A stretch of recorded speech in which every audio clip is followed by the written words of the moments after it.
Well, let me run this by you, because I was listening to a guy the other day talk about wind farms. Yep. And I'd never, I've known guys that have gotten into wind, and like the stuff that you see where it's out in the plains just makes no sense to me. Makes zero sense to me. I heard this guy talking about taking over old oil derricks out in the ocean and putting wind farms out there. And I'm like, that makes sense to me. Yeah. Oh, There's yeah. constant wind out there. Correct. You know, and like you're gonna get a lot more power generation, a lot more constant power generation. And I just never heard anybody explain it. It's like, well, let's just put them offshore.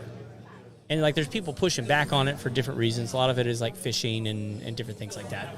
Because like they're now like federally protected things out there that you can't touch. Yeah, like reefs. Yeah, yes, but reefs grow on them. Yeah. And and so they're running up against some stuff. But I'm like, all right, so that wind power actually makes sense to me. Like when we can start getting into areas where like it makes logical sense. You're not taking up anybody's land. You're actually putting it where there's more wind. You can actually get more efficiency out of them, because that's the big problem with them is they're not efficient enough on the land in order to generate the kind of electricity that you need for them to generate for what you're spending on them, because they're Well, now you got to massive. think of maintenance out there. Well, too. you want to hear the number one problem? What's that? Where do you dispose them? So you can't burn them.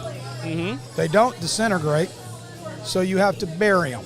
Right. So now we're putting cad, metal, lithium, all that. all of it in the earth, which Right. is contamination. So we're trying to get out of killing our atmosphere, Yep. but we're going to contaminate our soil in the process. Yeah. So the whole thing with solar is it's great, but the problem is we don't have a solution to where it's going to go when it hits the end of its life. Yeah. So you got to buy new ones. You're going to build new ones. You got to get rid of the old ones. What's that look like? Yeah. And you're not talking about like a little piece of land either. No. I mean, like it takes like 6 semi trucks just to drive the blades down the highway. Sure, Yep, sure. yep. It's ridiculous. Sure. It's a lot of real estate to bear. And here's what's really another